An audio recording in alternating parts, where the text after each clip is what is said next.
Welcome to the Raiders Training Camp Podcast, presented by SiriusXM.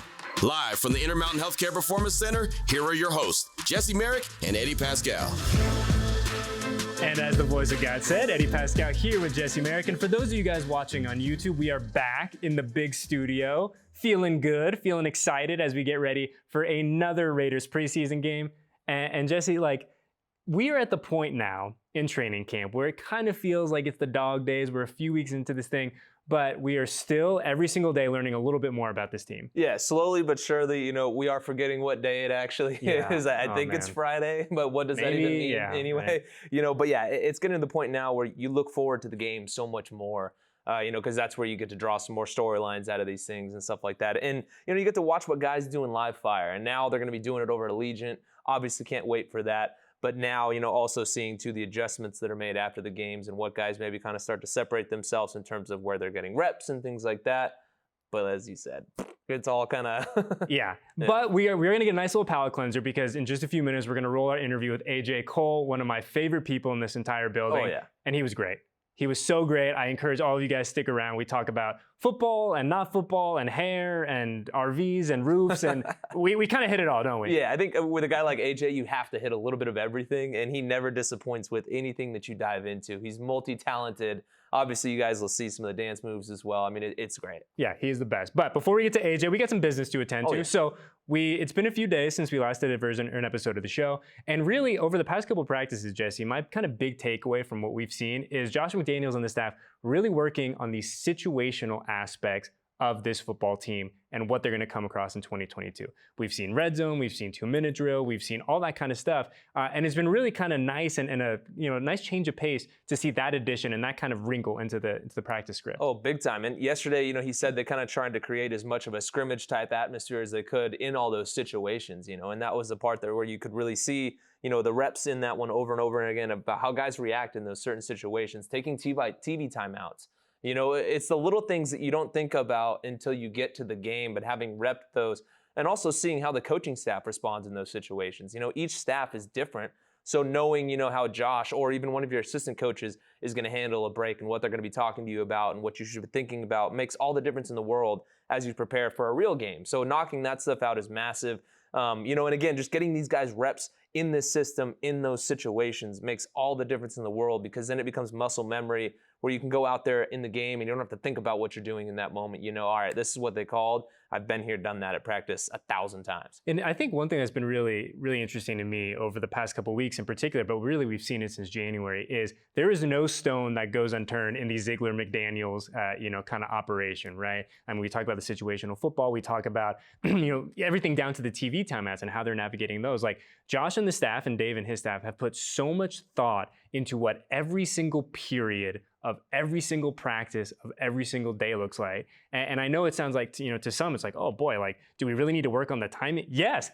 The answer is yes. The short answer is yes. You need to work on all that, especially when you have the benefit of having this extra week of camp like the Raiders do. Yeah, it might not be like the sexiest thing in the world and all this stuff. And look, every coaching staff is detailed, but there are levels to this thing. And it's very clear that McDaniels and Ziegler and their staff are on a different level, than many other coaching staffs are. I mean, that's part of, again, I hate going back to the storyline of the New England, West, Southwest and everything, but it's true though. You see that, very regimented. This is what we do. There's no question as to what they're about. It's very clear that they are detail oriented and they're going to put you in as many situations as possible so you're ready for game day. And at the end of the day, if you're a player and a fan, that's all you can ask out of your coaching staff. And you and I have talked about it a lot where it feels like everything that they do from the top down is done with purpose, right? I think that's the term that we keep coming back to. Everything is done with purpose. It's done for a reason. They're not wasting time. We're not doing anything for the sake of doing it. There's a method to the madness. But speaking of guys that have been rocking with purpose, the wide receivers yesterday in particular practice, Jesse Merrick,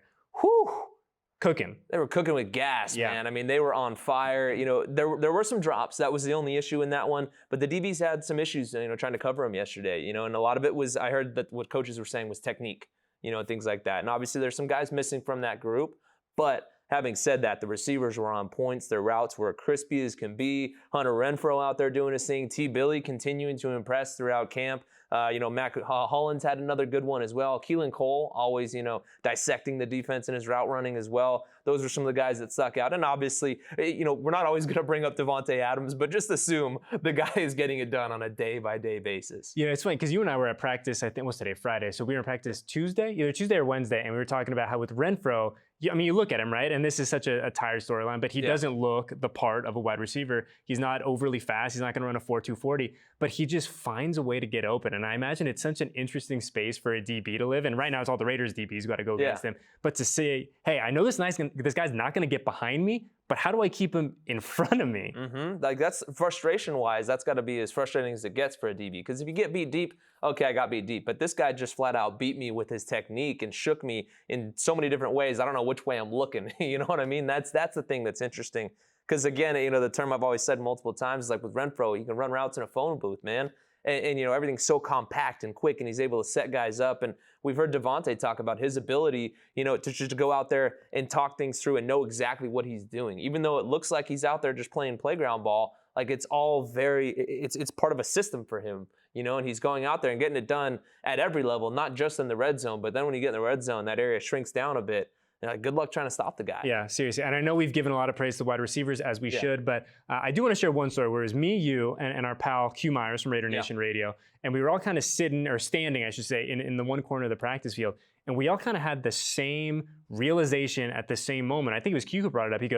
He goes, man, Nate Hobbs is having a heck of a training camp. And that young fella going into year 2 now, it looks like he has taken his game to a next level in 2022. He is. And, we always talk about, Devontae being great for this receiving core. But, man, what he's doing for this DB room as well, specifically a guy like Nate Hobbs. He had an amazing rookie season, but now being able to go against one of the best in the business, and he's stepping up to that challenge every time, not backing down. I did see one quick little action. Maybe I read too much into it, but it looked like Amik was going against Devontae in practice yesterday, and I saw Nate kind of look over, and it was almost like I wanted that. That's my rev. Yeah, that's my rev. I read into it, and so that's awesome. You love to see that hunger out of a guy like him who wants those reps against the top dog in that receiving core, and that's the thing too is, the DB coach is talking about how Devontae will go over and share, hey, this is what I did. This is how you combat this against another receiver, so that's something that I think is going to help Nate as he continues to grow in his game. Obviously, we saw him doing it all in the slot last year, but now as they're starting to mix him in on the outside and he's adding those levels to his game,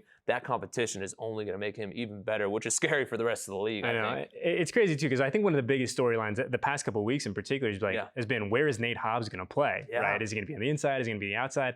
And I think the easy answer is he's going to play a lot, and he's going to play in multiple places, right? Yeah. And I think that he has really done a nice job of establishing himself as kind of this young, up-and-coming, really quality DB. So if you got guys like that, you just figure out where to put them. Don't worry about who they're going up against or anything like that. Just get him on the football field. Yeah, and I think that's something, we talk about versatility all the time with this coaching staff. That's that buzzword. We've probably said it, man, we should have to play a drinking game for as many times as we say it, But that's the thing that's so interesting about this staff, and specifically on defense. There's going to be so many guys that do move around, and he's one of those pieces like, man, if I'm a Raiders fan, I want to get this guy involved any way that I possibly can. Why would you limit him to just the slot or just outside? Maybe, I'm not saying we've seen this yet, but maybe we see some work out of him in a safety role in some sense, or as a dime linebacker. I don't think that's necessarily going to happen. Yeah. I wouldn't put it out of the question with this coaching staff because of the ability that this guy has. And he's obviously, he's got the smarts to figure it out. Otherwise, they wouldn't be moving him around right now. And, so that's the thing where I think it's exciting because this coaching staff,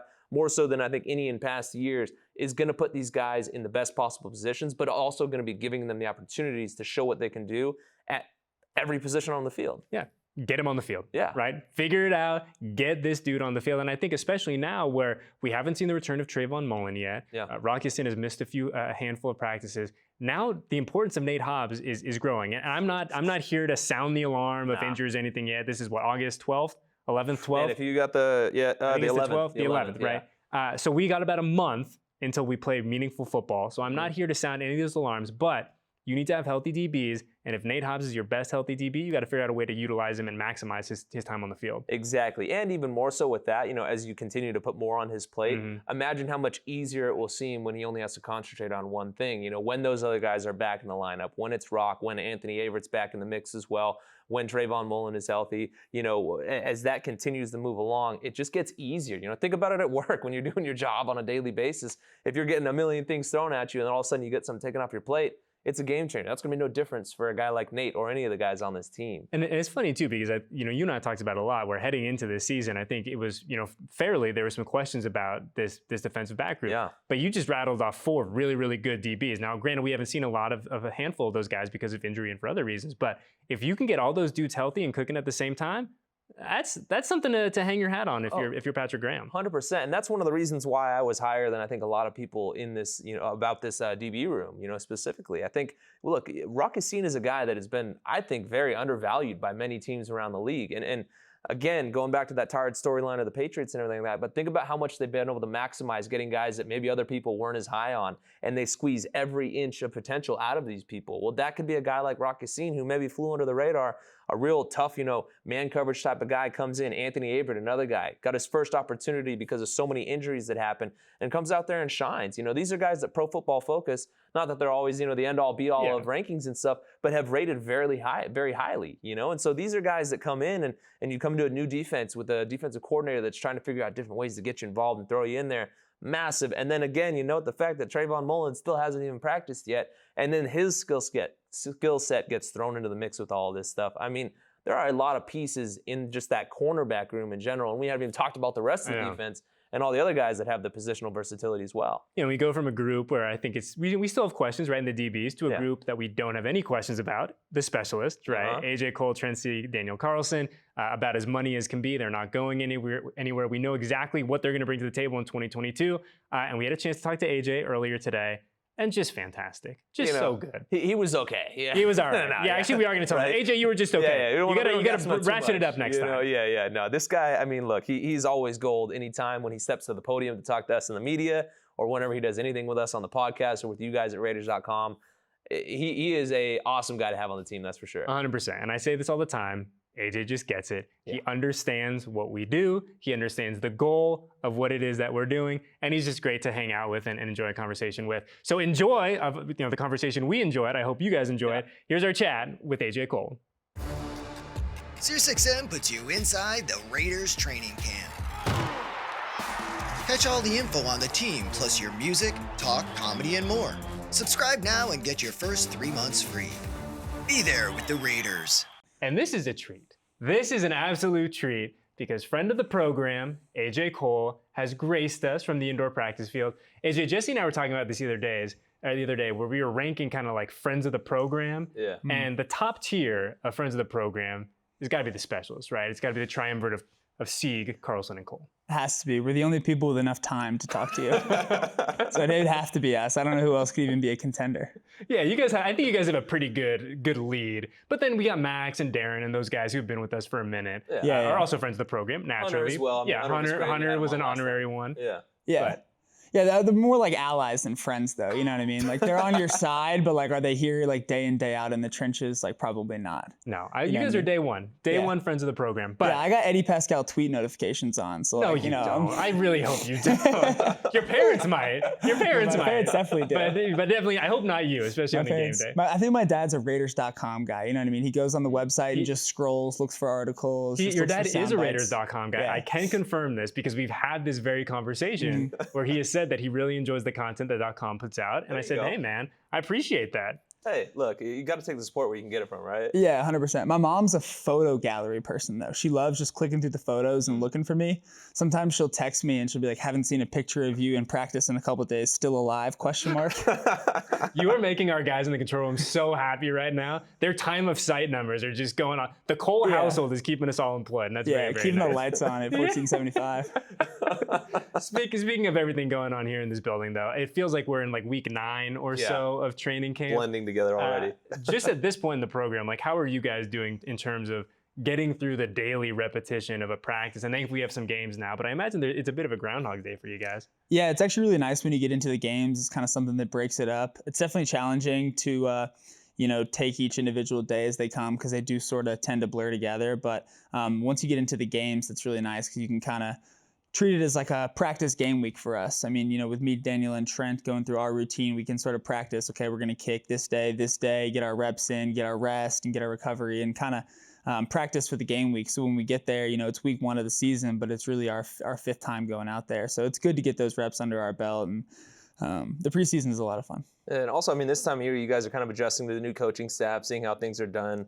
Obviously, I know you guys, the specialists, were really tight with Rich. Now with the new special teams coordinator coming in, what's that kind of been like for you guys? Yeah, there's a lot of stuff you take for granted when you've been around people for a long time. Mm-hmm. There's sort of like a shorthand. You understand how the communication goes on game day, and there's not really a way to practice that. It's kind of what I figured out, because you can go through the scrimmages, you can go through the mock games and all that stuff, but when you get out there and the bullets are flying, it's just different. So we have had to, it's a really good opportunity to get the extra preseason game and all the reps we've had, just so we can get that communication clear cut with the new coaching staff and understand, what their expectations of us are and how the, conversation goes on game day. And, I came in here and Trent and Daniel had already worked with Rich and with Byron, and so they already kind of had that down. So they kind of basically I was following their lead a little bit, and so now we're having to develop it. So it's a little bit different, but it forces you to go back through and focus on what's important on what's not on game day.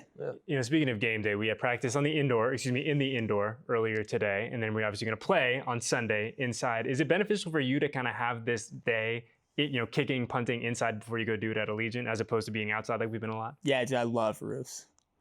So good, man. They're just like, roofs are amazing. Like, shout out to roofers out there. Yeah. You're having some roofing done, right? I am, actually. Yeah. There's a guy putting my ceilings back in my house right now. He's a good man, I'm sure. He's been good. Actually, got the rec from Eddie, actually. So he's Eddie's guy. Yeah. Shout out to roofers, man. But it's really good because it's different playing in the elements and playing indoors. And it's kind of one of those things where we like to try and, get as much outdoor reps as we can if we're playing an outdoor game. If we're playing indoor, there's definitely a lot of value to coming in the indoor. We have one of the few indoors that you can really, really punt in. And that's such an advantage to, really get the true ball flight and to be able to work on the timing when we are indoors. And so that's amazing, honestly. It's a big advantage for us. You've hit the roof, though, here, right? Yeah, it takes everything I got, though. It takes it's uncomfortable to swing that hard. Well, I was going to ask you about that. I think when we talked to you in front of all the media, you said you have, but nobody was around to see it, right? Yeah, well, I've hit it a couple times and no one was around to see it. I did hit it in a practice. I hit it twice in a practice last year, I think. But yeah, I hit it one time in pre-practice when I thought people were looking, and I turned around and nobody was actually looking. And that's kind of what I was referencing. Like, guys, look what I did. I was like, oh, I did it. Like, I swear. It's kind of that thing when you're shooting hoops in the backyard or whatever, and you're like, Dad, come watch me, and you miss 6 in a row, and you're like, I was just making them. Like, I swear. Yeah, it was on point. Just walk away, pretend like you're not looking. I'll probably make the next one. Outside of obviously having a ton of fun with you and enjoying our conversations, Jesse and I had some very serious business that we had to ask you about, because when we were doing our preview of the training camp pod, one of the big questions that we had in respect to the specialist was, at the end of the year, who is going to have the better hair? Yeah. Carlson or Cole? Your chance to respond. My chance to respond. It's difficult. As I said, we're kind of morphing into one conglomerate human being. I kind of like to keep my hair around this length, not get it too shaggy. I've never been a man bun guy. I'm not sure if I could rock it. We can talk about that later if you want. But I've always been like a backwards hat guy, keep it around this length, shoulder length. But if Daniel keeps growing his and he surpasses me, then he's going to be the long hair guy, and that's going to be what people associate it with. So I think I got to just kind of stay just ahead of him. And if he gets a haircut, maybe I go get a haircut. If he doesn't get a haircut, I let it ride. I don't know if you've seen, Daniel's got a little stash going on. No. I don't know if you've seen it. Yeah, he's been growing it for about 3.5 years. You have to really zoom in with your eyeballs to see it, but it is there. So every now and then, if he'll say something, you can just say it right back to him, but go like this. Gets a laugh half the time. So Trent's is going for a little bit different look. He's kind of going for a little, some work done on the sides, some volume on the top. His beard, though, we think he's going to grow that all season. He's actually got some beard conditioner. He's been combing it. It's taken a lot of pride in it, which I'm excited to see, because he's never been a big self-care guy. So I'm excited to see that. Because Trent does, with all due respect, he wears essentially the same outfit for a pregame, right? I know you told me that Trent, 90% of Trent's wardrobe is just free giveaway type. Yeah, that's actually a low number. That's pretty conservative. It's probably well over 90. Hey, I mean, if it's free, it's for me. I mean, 100%. 100%. I can't hate it. Yeah. The problem is that we do get a lot of our stuff for free, and me and Daniel have a lot of the same clothes. So if we're going somewhere, we do have to do the little thing where you text each other like, hey, like, what are you wearing tonight? Like, send me a picture of your outfit. That way we don't, show up and we're kind of just matching, because we do have a lot of the same clothes. And that's when the wife and the fiance, there's not a, that's not a win for them. Yeah. No, and it's not a win for them at all. But we are, maybe one day we could just have one joint closet. That would be really nice. So that way, maybe we get like houses next to each other or something, and put like a closet tree house like in between the houses, something like that. And so that way we never wear the same outfit, because if I go in there, I'm looking for the red shirt's gone, Daniel's wearing the red shirt. Man, so you guys are giving the significant others like too many bad ideas here, because you see that same shirt prank that's going around. They're going to get you guys with that one. Oh, I did see that one. Yeah. That's pretty clever. That happens like all the time on accident. Yeah. It's the nature of the beast. Yeah. As you know, I like to consider myself our resident special teams advocate, apologist, supporter, leader of fandom. Thank you. And I've been very happy this week, because our specialists all across the league have been getting asked a question about kind of what their entrance, music would be. We've seen that a lot in baseball. The guy from the Mets has been going super viral for his incredible entrance, by the way. Amazing. And I saw that you chimed in to @Raiders about what your music would be. Now, you said that your music would be the guitar solo to Lynyrd Skynyrd, right? Or excuse me, Freebird by Lynyrd Skynyrd. Now, when we were putting together this segment, I don't have that kind of money, AJ, to clear the sample to that. But I do have some money available to get a song licensed for you to kind of mock out an entrance. Would you be willing to do this for us? So we could just try it on for size. Preseason, we're working through some things. Are you open to that? Absolutely. All right. So let's hit your mark. Your mark's going to be back there. Okay. It's going to be right over yonder. Got to emerge out of the tunnel. Yes. And then I will cue you. So what's the cue? It'll be like when you do it at Allegiant, it's like 4th and 4. They don't really announce your name though over the big screen though. I'm actually not sure. My ears don't work very well on game day sometimes, so I'm actually not sure. Maybe I don't know. But the coaches just go punt. Okay, well let's do that. I'll do punt. I'll do fourth down, punt. Yeah. We'll cue the music. And AJ Cole comes out. All right, is everyone feeling good? Everyone's confident that we're going to pull this off? Yeah. All right, so, let's call it 4th and 2, right? Hold on, quick clarification setting. Where is the field? The field, let's have you, the field is going to be right in here in front of this camera. Off camera left or off camera right, I guess. Off camera left? Okay, what if I just stand right in front of my chair, like Trent's like over there? Like, I think that works. You okay? Yeah, let's do that. Okay. So we'll do 4th and 2. Josh just, rattled off some incredible run. McDaniels is thinking about it. Should we go for it? It's 4th and 2. Punt. Cue the music.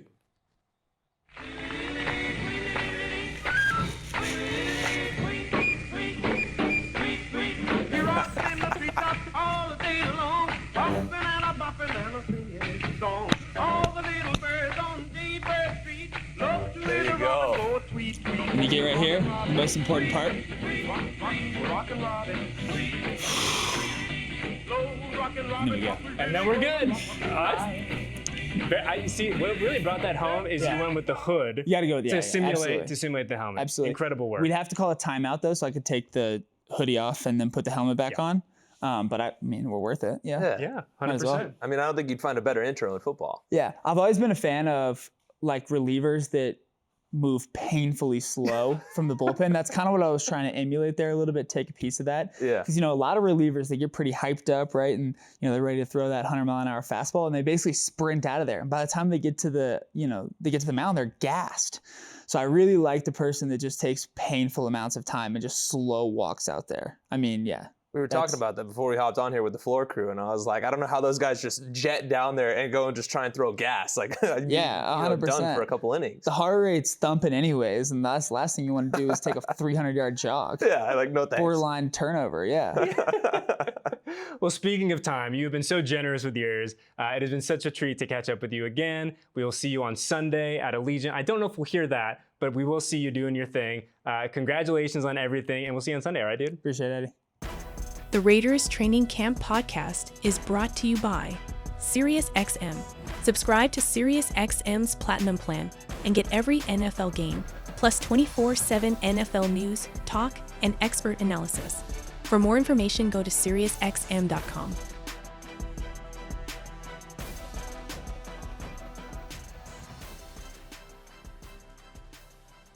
And Jesse, he's good, man. He's good. Whenever, hopefully 20 years from now, when AJ decides I don't want to bomb punts anymore, he's going to have a nice little career on TV. Oh, he 100% will. And I hope that maybe somebody watching that can make some decisions, get them some things done, gets that intro pushed through, over to Allegiant Stadium when he comes out. I think we know a guy. We know a guy, so we'll see what we can do in the next couple of weeks. But speaking of the next couple of weeks, our focus now shifts to week 2 of the preseason. I don't even really know how we're kind of categorizing this one. Maybe like week 1, wasn't that like kind of like week 0? Yeah, all right. Week 1 of the preseason. Week 1 of the preseason. The Raiders return to beautiful Allegiant Stadium to take on the Minnesota Vikings. Kickoff at 1:25. Another game, another opportunity to kind of paint the mosaic of this team. Big things that you're keeping an eye on Sunday afternoon. I mean, for me, there were so many things that we took away from the offense in the previous meeting. The defense was great. I don't think, a lot of people in media in general talked a ton about the defense, but they did hold the Jags scoreless for 7 straight possessions. So I'm going to be watching them, when they get rolling. I think it's going to be Sean Mannion and Kellen Mond are going to be the 2 quarterbacks, essentially going 50-50 is what I saw from the beat reporters out there. I'm interested to see this defense against a mobile guy like Kellen Mond, who I think has a lot of talent, has a big live arm. There was a video that came out of their training camp of, the throw. I don't know if you remember the throw from Zach Wilson at his pro day. Oh, yeah. He's rolling one way, just chucks it up. That was a throw that everybody lost their mind about. Well, he did that in training camp during practice. So, the guy's obviously got a live arm, can get things going. So I'm curious to see how the defense does against a guy like him. So I'll be kind of watching that. Also, too, specifically on that side of the ball, they talked about tackling. They said it was good early on, but it kind of trailed off later on through the game. Can they keep that consistency all the way through and be better in their checks and things like that? Yeah, I think for me, and I'll take the offensive side of things, I just want to see a little bit of consistency on the offensive line, right? I think that Thursday night was such a unique case where it was, the team rushes for, I think it was north of 130 yards, and they give up 5 sacks. So there's some really, really good, and there's some not so good. Yeah. So can this group, and look, I once again would be shocked if we saw Colton Miller even break a sweat or do anything. Also, shout out to Coach McDaniels for having a little bit of fun with when he was asked if Derek and Devontae are going to play on Sunday night. And he says, well, you'll see him at the stadium. You'll see him out there. You'll see him at the stadium. There's your answer. Really. Exactly. But I think for me, it's like, can we see consistency from that group? And it doesn't need to be perfect. I don't think anyone's anticipating that is going to be perfect. But can we just see a little bit of consistency and feel like they're building on what they built on, or excuse me, what they started on Thursday night? Yeah, I agree. I mean, if one guy I'm going to be really watching specifically in that, swing tackle battle is going to be Jermaine Illuminor. He's a guy that impressed me when he played multiple positions throughout the game. At times looked very dominant. Again, against the Jaguars, 2s and 3s. But now I want to see it against the Vikings, 2s and 3s. Yeah. But see if he can kind of continue that trend, because he's a guy that really did impress me. So I'll be watching him. Brandon Parker obviously hasn't been at practice. I would be shocked if we see him out there, for this game, just given, the fact that he hasn't been there. So I'll definitely be watching that. And again, too, just the right side of the offensive line. Let's see now if, you can see Leatherwood and Lester Cotton stack some games together, because I was impressed with what I saw from them as well. In terms of stacking games, Jared Stidham, what you got, big fella? You had a really nice outing Thursday in Canton. What's it like coming home and doing it in front of the home crowd for the first time? Yeah, well, and also, you mentioned the home crowd, these guys being able to do it and experience Raider Nation, and this coaching staff experiencing Raider Nation for the first time. I know, obviously, as you guys know, everywhere that the Raiders go, Raider Nation comes out in force, specifically for the Hall of Fame game as well, with Cliff going in. But I think, man, obviously coming home, it's a different breed. And as cliche as that all is, that side of it, that is a difference, And so I'm just excited to see guys, you can tell, you can feel the energy from them when you see them down there, see how they react to seeing Raider Nation pile in there and kind of lose their minds. Yeah, and it'll just be exciting for, I think, even us on the media side to kind of feed off the energy of that crowd. And I think there were so many incredible moments of last year at Allegiant Stadium, right? I mean,